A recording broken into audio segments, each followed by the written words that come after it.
Chers téléspectateurs, bienvenue. Henri van der Wecken, bonjour. Bonjour Lydie. Henri, tu nous as vraiment mis en appétit la semaine dernière et tu nous as promis de rentrer un peu plus dans l'histoire de l'archéologie biblique et surtout de nous initier un petit peu aux fouilles. Est-ce que ça ne va pas être trop difficile? Ça restera très compréhensible, ne t'en fais pas. Dis-moi, quand commence l'archéologie en général et l'archéologie biblique en particulier? On sait déjà que dans la haute antiquité, en Égypte par exemple, il y a un des pharaons, Thoutmôsis IV pour le nommer, qui vers 1400 avant Jésus-Christ a fait désensabler le Sphinx. On le sait parce qu'on a trouvé entre les pattes avant du célèbre Sphinx de Gizeh, on a trouvé une stèle et sur cette stèle, Thoutmôsis IV a rapporté qu'un jour, en tant que jeune homme, il était endormi à l'ombre de la tête du Sphinx qui émergeait du sable. Donc le Sphinx était entièrement ensablé, sauf la tête. Et il rapporte sur cette stèle que la divinité lui a dit « Si tu me libères du sable, je ferai de toi un pharaon ». Et dans la stèle, il raconte qu'il a fait désensabler le Sphinx et qu'il est donc devenu pharaon. Alors, est-ce que c'est déjà de l'archéologie avant la lettre? Pourquoi pas? Oui, pourquoi pas, mais enfin, on se comprend. On peut peut-être quand même quelque part mettre une date ou une période où l'on peut parler d'archéologie au sens propre du mot.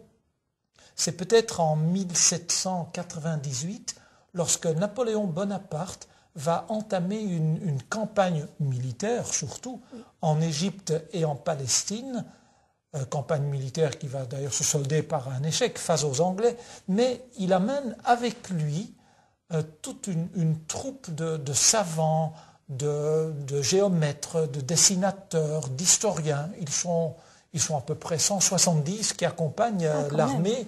Et puis, un an après, un soldat va faire une tranchée près d'un endroit qui s'appelle Rosette, près de la Méditerranée, et il va tomber sur une pierre inscrite, une pierre en basalte noir, à peu près la grandeur ici de notre table.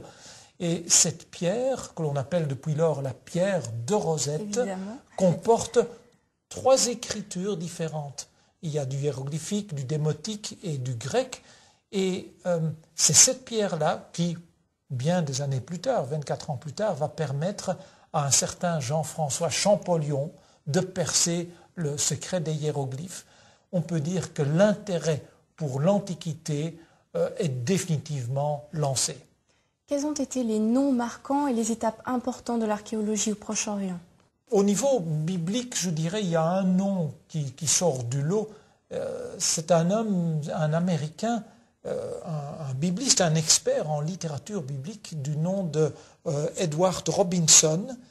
C'est lui qui, en 1838, va à dos Chamo parcourir le Sinaï et la Palestine. Et il a comme idée, une intuition géniale qui s'est avérée exacte, que les noms arabes des lieux doivent avoir gardé la consonance des noms hébreux de l'Antiquité. Et il demande donc aux passants, aux habitants des villages, comment s'appelle tel lieu, quel nom il donne aux endroits, aux collines, et ainsi de suite. Et il va effectivement faire une topographie. Il va par exemple, en 2 jours, réussir à identifier 8 sites bibliques au nord de Jérusalem, dont la fameuse Gabaon qui est mentionnée dans la Bible. Sans faire des fouilles, il va dire, bon, ça doit être ça, ça doit être ça. Et bien plus tard, lorsque des fouilles ont été faites, on s'est rendu compte que c'était absolument exact ce qu'il avait perçu dans ce lien entre les noms arabes et les anciens noms en hébreu. Puis débutent, quelque temps après, les fouilles en Mésopotamie. Et on va par exemple découvrir les noms de rois assyriens comme Salmanasar, Tiglath-Pileser, Sennachérib, qui sont mentionnés dans la Bible. On va petit à petit déchiffrer l'écriture cunéiforme, c'est-à-dire une écriture faite comme si on avait mis des clous dans de l'argile et en mettant 2 barres, 3 barres de clous, ça donnait une écriture. Et sur des stèles et des inscriptions assyriennes vont en même temps apparaître des noms de rois d'Israël, comme Akab, par exemple, ou Ézéchias, ou Menachem, qui sont des noms qui sont mentionnés dans les rois bibliques, et surtout aussi, par exemple, le nom du roi Jéhu. Alors là, c'est intéressant.